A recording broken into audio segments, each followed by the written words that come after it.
কিছু সম্পর্ক একদম সহজ লাগে, কোনো চাপ নেই, কোনো অভিনয় নেই, নিজেকে বোঝানোর প্রয়োজনও নেই। শুধু এক ধরনের শান্তি, যেন একজনের ভিতরের কিছু অন্যজনের ভিতরের কিছুকে চিনে ফেলেছে। এটা কাকতালীয় নয়, এটা আত্মার মিল।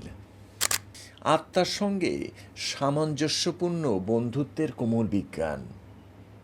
আত্মার সঙ্গে সামঞ্জস্যপূর্ণ বন্ধুত্ব জোর করে বা ভাগ্যক্রমে হয় না। এগুলো গড়ে ওঠে নীরব প্রাকৃতিক রসায়নের মাধ্যমে, যেখানে মূল্যবোধ এক হয়, যেখানে মনের শক্তি এক ছন্দে চলে, আর চেষ্টা ছাড়াই হৃদয় একে অপরের হৃদয়কে চিনে ফেলে, সেখানেই এই সম্পর্কের জন্ম।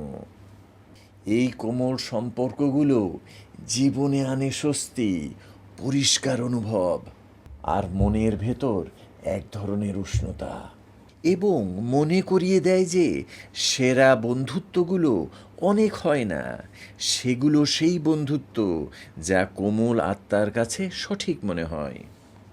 শিরোনামটি বোঝায় যে সঠিক বন্ধু বাছাই করা হলো একটি শিল্প এবং সূক্ষ্ম বিজ্ঞান উভয়ই।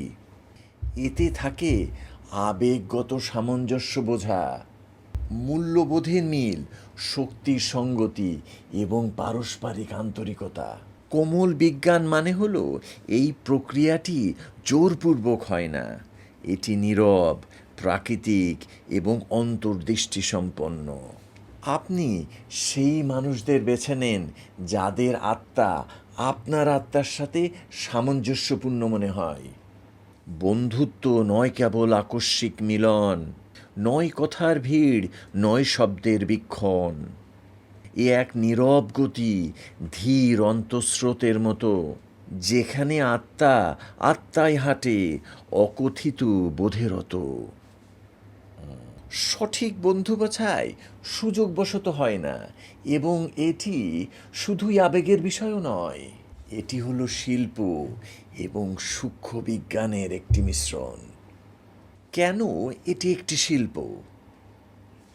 বন্ধুত্ব গড়ে ওঠে অনুভূতি, অন্তর্দৃষ্টি, সংযোগ এবং ভাগ করা মুহূর্তের মাধ্যমে।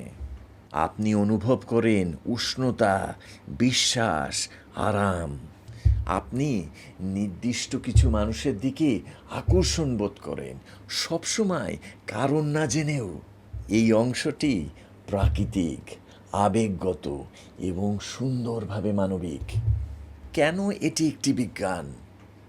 ভালো বন্ধুত্ব নির্দিষ্ট কিছু প্যাটার্ন বা নীরব নিয়ম অনুসরণ করে।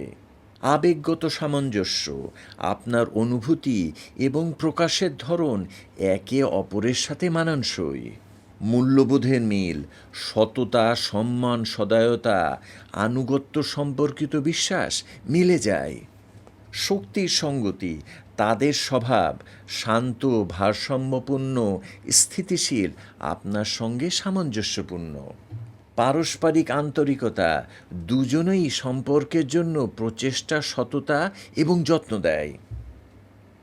এই উপাদানগুলো নির্ধারণ করে যে একটি বন্ধুত্ব সুস্থ, স্থিতিশীল, এবং এটা এমন অনুভূতি দিবে যেটা যত্ন নিয়ে ধরে রাখা যায় বা বড় করে তোলা যায়। শক্তি মেলে শক্তিতে, মূল্যবোধ হয় সংলগ্ন সচল। বিশ্বাস ও সদয়তা নিঃশব্দে বিস্তৃত, সংযত, অবিচল। নয় তাড়াহুড়া, নয় কোনো জোর, প্রবাহের পথেই জন্ম নেয় সখ্যতার ভোর। কোমল বিজ্ঞান মানে কি? আপনি কোনো বন্ধুত্ব জোর করে তৈরি করেন না, কারো পিছনে দৌড়ান না, এবং সংযোগের জন্য দাবিও করেন না। বরং আপনি নীরবভাবে, শান্তভাবে দুই আত্মার মধ্যে প্রাকৃতিক রসায়নের প্রতি লক্ষ্য রাখেন। এই প্রক্রিয়াটি কোমল এবং অন্তর্দৃষ্টি সম্পন্ন। আপনি লক্ষ্য করেন কেউ আপনাকে কেমন অনুভব করায়, তারা অন্যের সাথে কেমন আচরণ করে, তারা কি মূল্য দেয়, এবং আপনার শক্তির বিষয় কিভাবে মিলে যায়। ফলাফল, আপনি সেই মানুষদের বেছে নেন যাদের আত্মা আপনার সঙ্গে মানানসই এবং সহায়ক, যারা আবেগগতভাবে সামঞ্জস্যপূর্ণ, সঙ্গতিপূর্ণ এবং সত্যিকারের মনে হয়। নিখুঁত নয়, কেবল আপনার অন্তর্নিহিত জগতের জন্য সঠিক। সরলভাবে বলতে গেলে আত্মার সঙ্গে সামঞ্জস্যপূর্ণ বন্ধু খোঁজা হলো হৃদয় এবং জ্ঞানের কোমল মিশ্রণ, একটি অন্তর্দৃষ্টি সম্পন্ন শিল্প যা নীরব বিজ্ঞান দ্বারা পরিচালিত। Have a great day.